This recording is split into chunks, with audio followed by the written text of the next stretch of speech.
No, it's like 70 years ago. Hey, Betty? Hey, are you guys studying? No, we're watching speeches. No, we have stuff in front of us. Yeah. Ever since I was little, my mom always taught me how to draw. She's always been an artist. She's an amazing artist. And so ever since I was little, she just always was like, Kandice, this is how you make a bunny. This is how you make a person. But she was more of the realist kind of artist. I'm more of a cartoon artist. So today I'm going to show you how to draw a cartoon that I named Bob. I actually created him myself.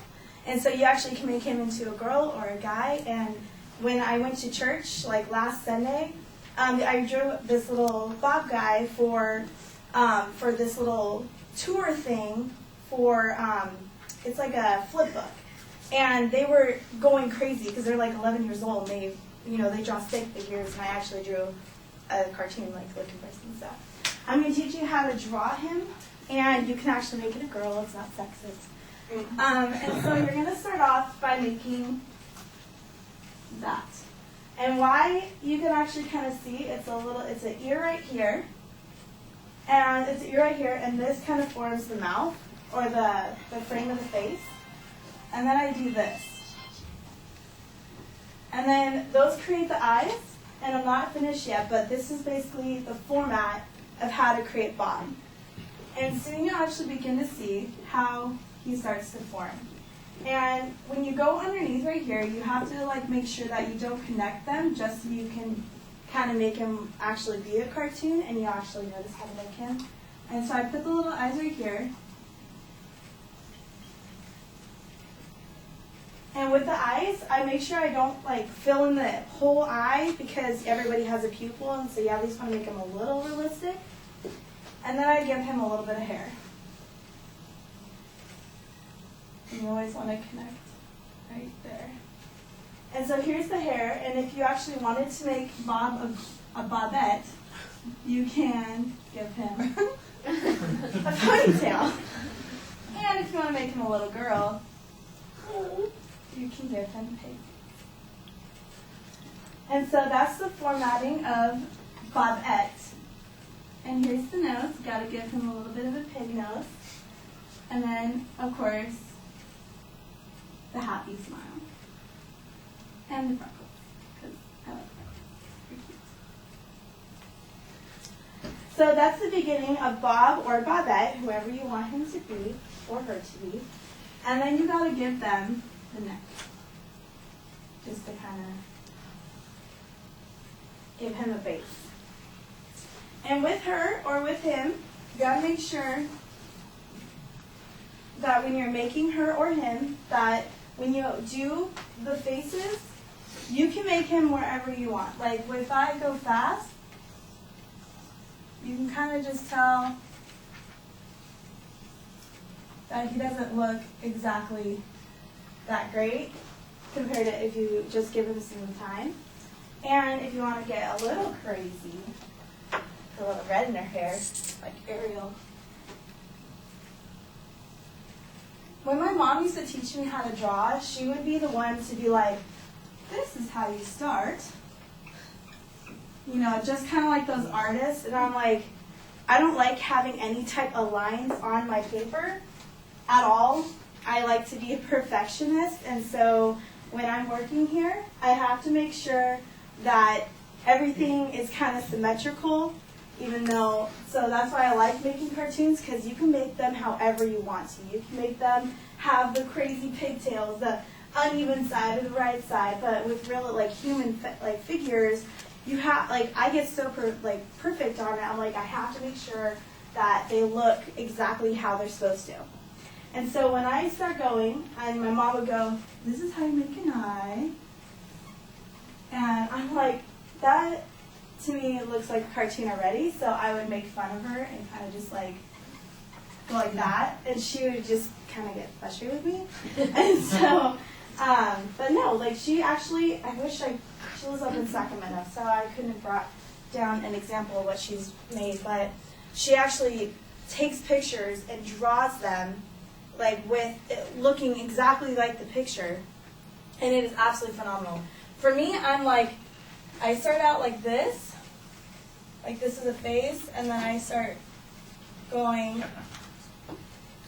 like that, and I start drawing a person, but it never turns out looking good. So I always never start out like that.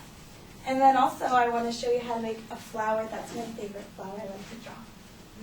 And I drew one for my friend, and it was like super pretty, and I know that's really conceited to say, but it was actually really nice looking. And you can go as big as you want on it.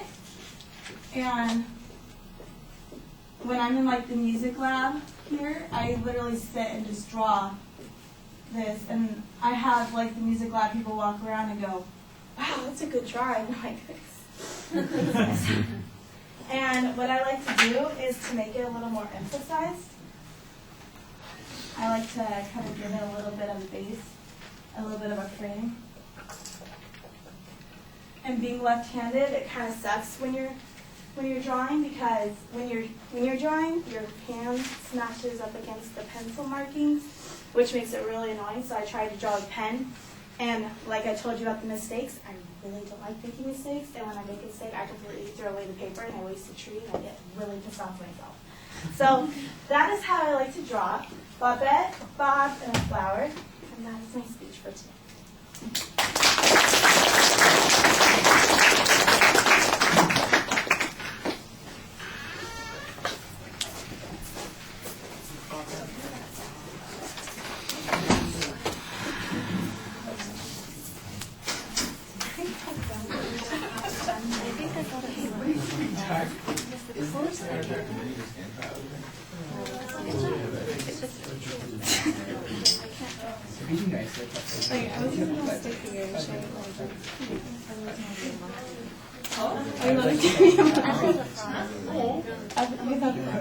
That's what I was like.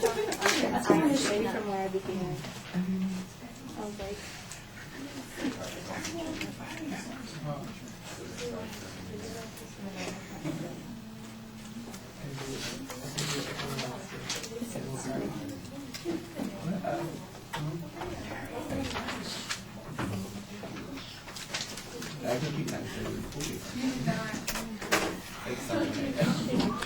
All right, the personal story at the beginning is fine. Your goal is relatively clearly stated. There's not really much of a setup of what the content is. Organizationally, it's just kind of a procedural sort of thing for the two pictures that you're doing. I think you could include a little bit more storytelling. I've got a couple of ideas there talking about the people in the music lab and some of the things that your mom told you. But you need to make it a little bit more interesting. So I liked some of the things that you did. For instance, the distinguishing Bob from Bobette. I thought that adds a little bit more personality to it, so it's not just simply the technical kind of stuff. Because watching technical kind of material is not a very interesting presentation. It's like watching a YouTube video instead of listening to somebody give a speech, and I think that that's a little bit problematic. One of the problems with the presentation, of course, is because you're doing drawing, you're going to have to turn your back to the audience quite a bit. You also have a tendency to try and deliver the speech off to the side. Sometimes you're talking to the board, sometimes you're just talking to the wall over there where you're looking sideways. Part of that's because of your writing, but a lot of it is I think you just get into the habit of doing that.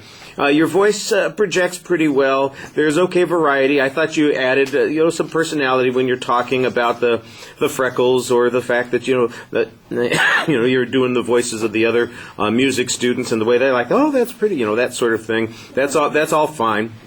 But it really feels a little bit like it's underplanned.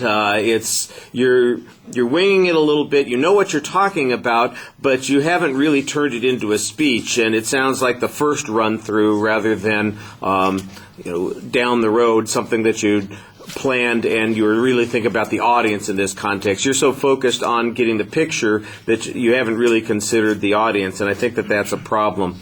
Like I said, there are several delivery things that are an issue. I thought it was strange, for instance, you started talking about visual aids that you don't have to show us. That seemed a little bit odd, and I'm not sure why it was so hard to get them. Technology nowadays would allow that to easily happen. It just felt like you were going off track. Oh, I thought of this, and I'll start talking about it. And sometimes that's an an example of what I'm talking about.